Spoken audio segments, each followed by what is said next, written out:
Indian premier league చరిత్రలోనే అత్యంత ఖరీదైన ఆటగాడిగా రికార్డులకెక్కాడు Team India star Rishabh Pant. IPL 2025 mega వేలంలో లక్నో సూపర్ జైంట్స్ ఈ వికెట్ కీపర్ కోసం ఏకంగా 27 కోట్లు ఖర్చు చేసింది. ఇతర ఫ్రాంచైజీస్తో పోటీపడి మరీ పంత్ను సొంతం చేసుకుని జట్టు పగ్గాలు అప్పగించింది. అయితే లక్నో సారథిగా తొలి మ్యాచ్లోనే పంత్ విఫలమయ్యాడు. బ్యాటర్గా, వికెట్ కీపర్గా స్థాయికి తగ్గట్లు రాణించలేక గెలవాల్సిన మ్యాచ్ని చేజార్చుకున్నాడు. ఇక రెండో మ్యాచ్లో మాత్రం పంత్కి ఊరట దక్కింది. సన్ రైజర్స్ హైదరాబాద్తో మ్యాచ్లో లక్నో గెలుపొందడంతో అతడు తొలి విజయం అందుకున్నాడు. అయితే సొంత మైదానంలో మాత్రం మళ్లీ పాత కథే పునరావృతమైంది.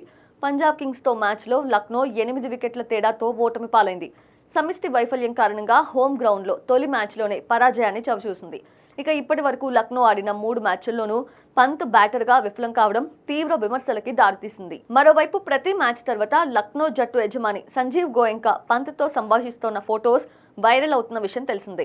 తాజాగా పంజాబ్తో మ్యాచ్ తర్వాత కూడా గోయంకా పంత్కి గట్టిగానే క్లాస్ తీసుకున్నట్లు తెలుస్తోంది. పంత్ చేతులు కట్టుకుని నిలబడగా అతడి వైపు వేలు చూపిస్తూ మరీ గోయంకా సీరియస్ అయిన ఫొటోస్ నెట్టింట చక్కలు కొడుతున్నాయి. ఈ నేపథ్యంలో గోయంకా తీరుపై కూడా ట్రోల్స్ వస్తున్నాయి.